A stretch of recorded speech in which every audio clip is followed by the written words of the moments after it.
Tēnā koutou katoa. It is truly an honour for me, on behalf of us all, to welcome to the summit the Deputy Prime Minister and Minister of Foreign Affairs, the Right Honourable Winston Peters. We are delighted, as Fran has said earlier, that we have you here in person, Mr. Peters, and we know that it's just 3 days since you took up your portfolios. I think we're all very conscious that we're living through a period of geostrategic upheaval and rapid change in our region. And so what we have with our new Deputy Prime Minister and Foreign Minister is someone who has a deep experience of international affairs, who has mana in the Pacific and confidence on the global stage. I've seen firsthand in Washington that he has a strong and personal commitment to the United States partnership with New Zealand and ambition to take that forward. And I've seen how he could there build connections at the highest political level, but also deliver some muscular messages about the way we wanted to see the US engage more directly in the Pacific region. So it's really a pleasure now to invite the Deputy Prime Minister to share some initial reflections, and then there'll be an opportunity for questions afterwards. Deputy Prime Minister, over to you.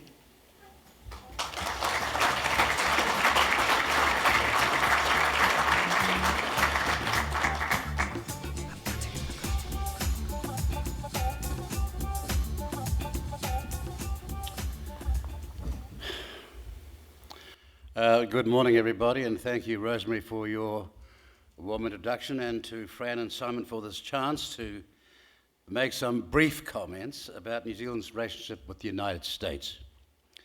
It's also an opportunity to welcome my colleague, again, Minister for Trade Todd McClay, Ambassador Tom Udall, Secretary of Foreign Affairs and Trade Chris Seed, Air New Zealand Chair Dame Teresa Walsh and Dame Fran Wild, Chair of the Asia Foundation.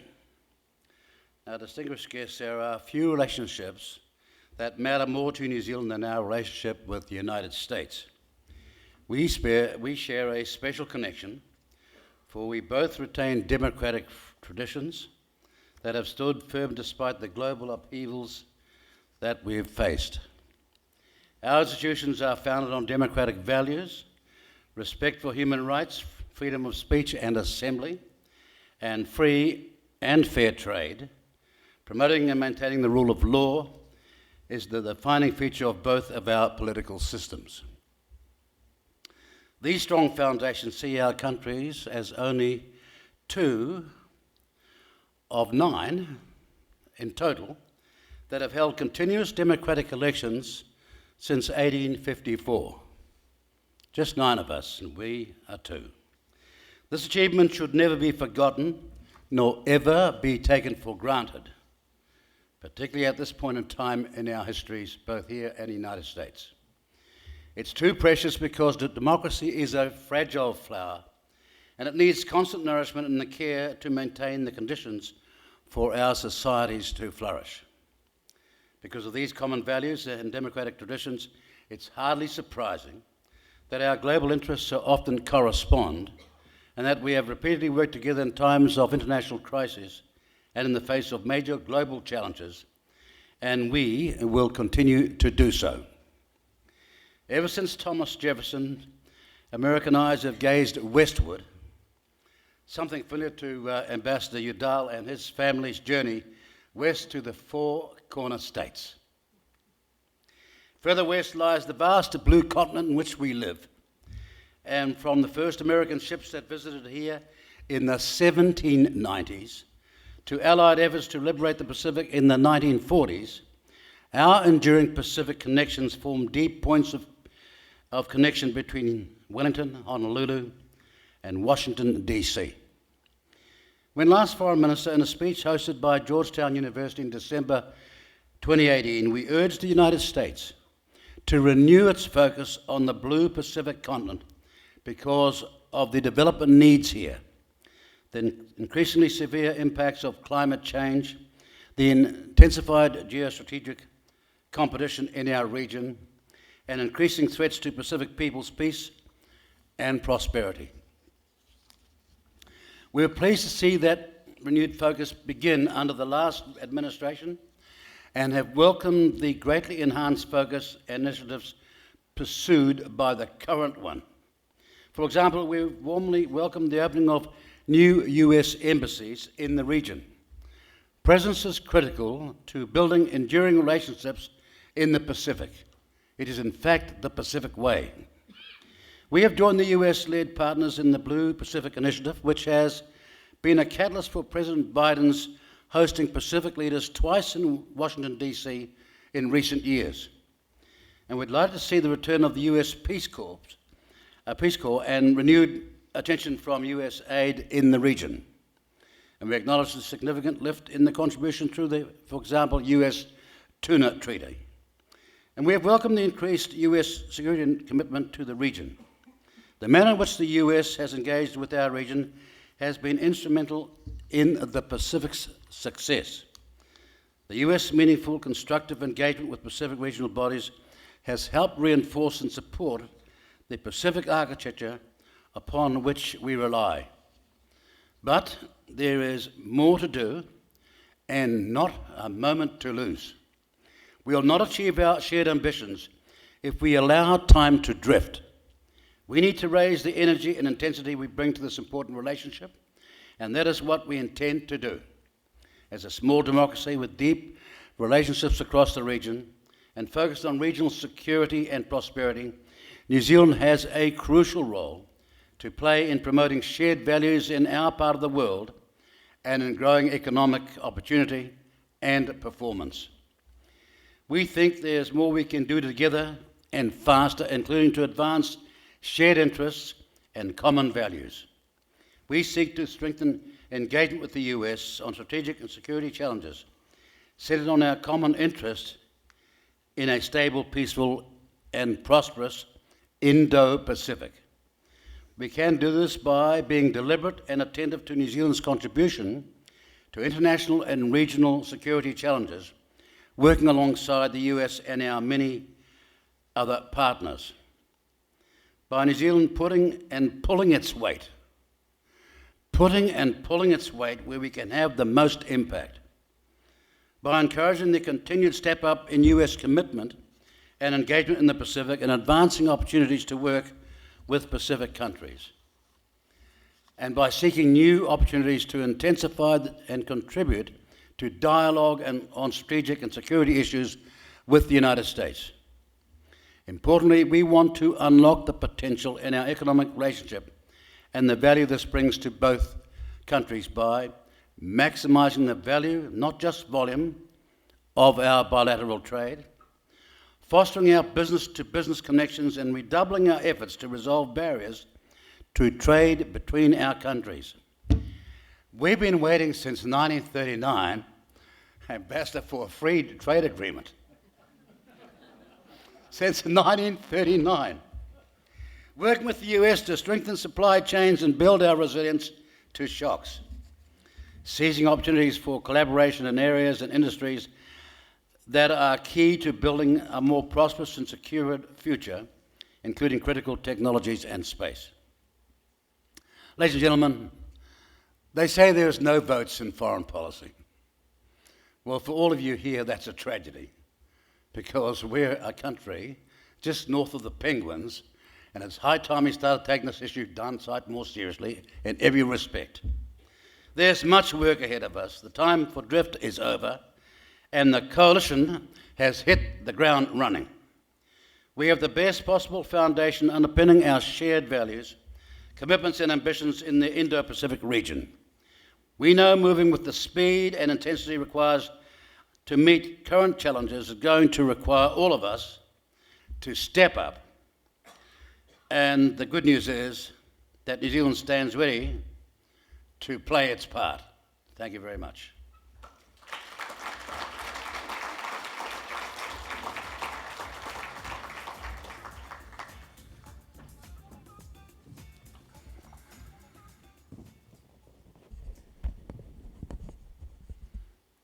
Not sure if this is working. It is?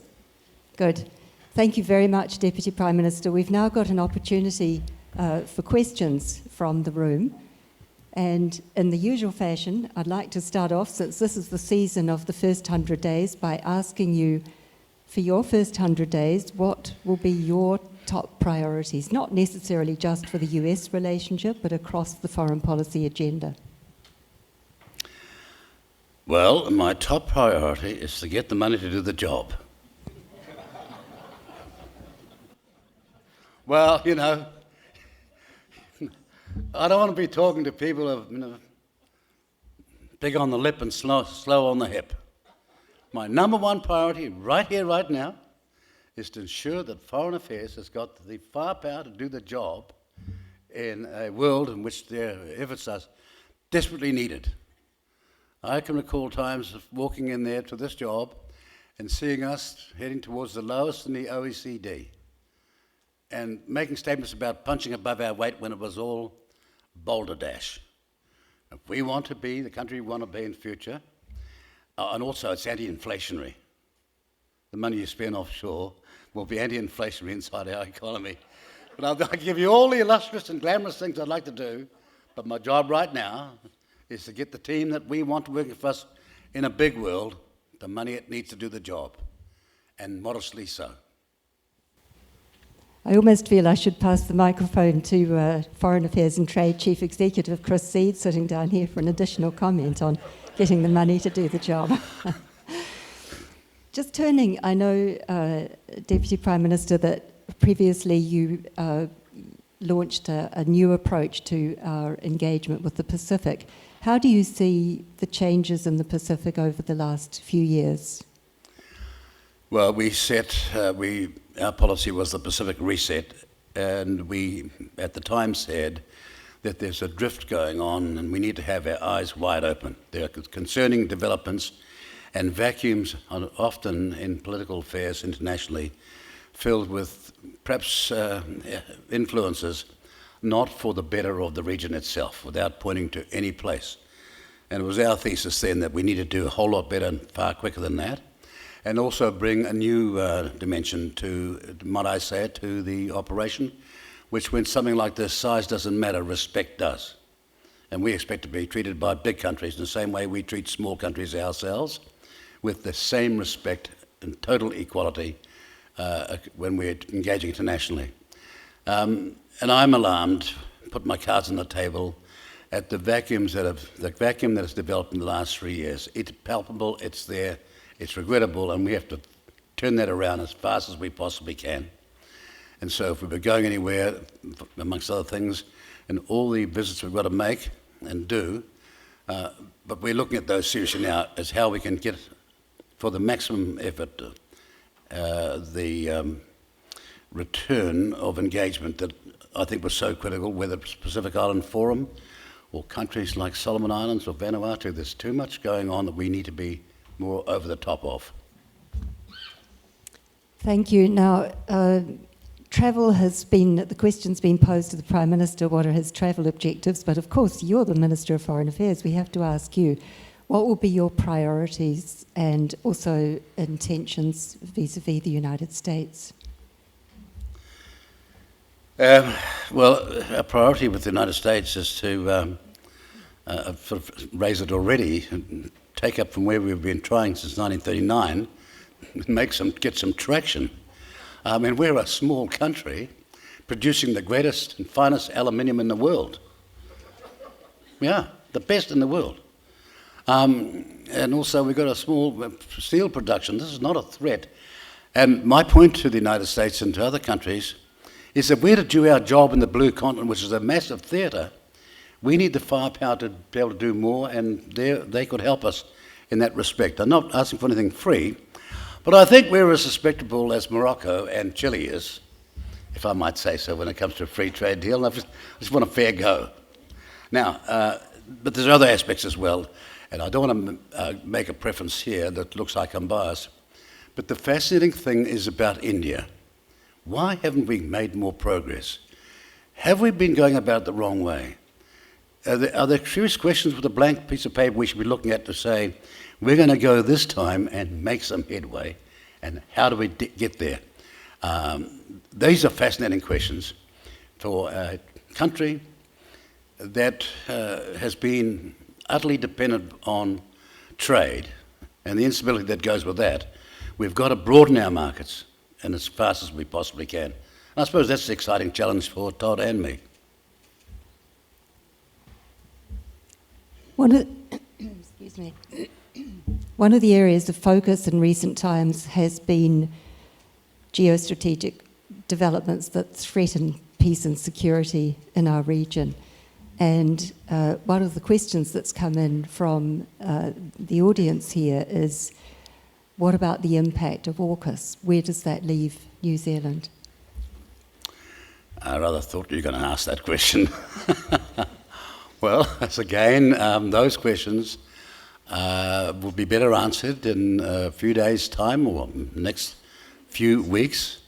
But clearly, it's a response that should be given by my colleague, the Minister of Defence, Judith Collins, and not me here today. Of course, we're all fascinated, but it is, as much as a strategic foreign policy issue, it's also a defence policy issue.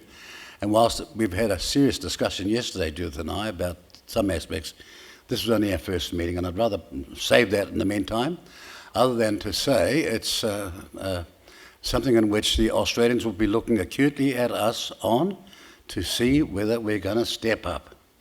And by step up, I mean, without saying anything untoward, we've got to do more and pay more to be respected. I'm sorry, but it's the least they could expect of us, and we've got to step up ourselves. Thank you for that one. Just another sort of question on the security front, not about AUKUS, but otherwise, what do you see as the security risks that New Zealand must be thinking about? Well, the irresolution in the South China Sea. It stares at you, even though there's international judgments on that matter. There's our massive supply line risks we've got with Marsden Point, with no, underground supply or subterranean supply. Any shipping crisis that we might have would see us literally days from closure. These are serious questions for us. But in the big picture, it is the entry of some countries' engagements in the Pacific that don't share our democratic values or our beliefs in the fundamental rules of law internationally. Those are the biggest threats we're facing, and it's no use gainsaying the issue. That's a fact. All we expect from countries is to respect our beliefs and our principles in the region in which we live, and we'll never, I hope, ever change that. In your remarks, you spoke quite a lot about the importance of democracy and the way that democracy around the world is under threat at present. How do you see the importance of that kind of dialogue and the discussion of values, really, in foreign policy? What we're seeing in some countries is the engagement in democracy, but if it goes the wrong way, the non-acceptance of the outcome. And we cannot have that. I mean, we've got to go back to first principles. Democracy is something you respect when you lose, as much as you're valued by you're enhanced by when you win. But of late, I've observed in some countries, and I see it also in my country, this view, well, we lost, but we're not going to accept it. Well, that cannot be. And I suppose that was my major concern, because there are new aspects, and I don't want to get into the media and everything else. They'll just go off like a rocket if I do. But no one believes in the fourth estate as much as I do, and how critical it is to democracy. But also the elements of democracy itself have got to be reasserted, and with all its faults, it is by far the best manner of organisation of human engagement when it comes to choice and decision making. I'm glad you mentioned the word media, Deputy Prime Minister, because I'm just going to break in now in wearing my hat as Chair of the NZUS Council to announce that for the first time the Council has established a media fellowship. So this is a message particularly for the media representatives here today. We're inviting applications for a visit to the US in the first months of 2024 for up to 14 days. And if you look at our NZUS Council website, which has just recently been revamped, you'll find all the details about that. So what we're hoping to do is to encourage some high-quality journalism and bring back some perspectives on developments in the US, and there are plenty of them, as we all know, but those that are most relevant to New Zealand.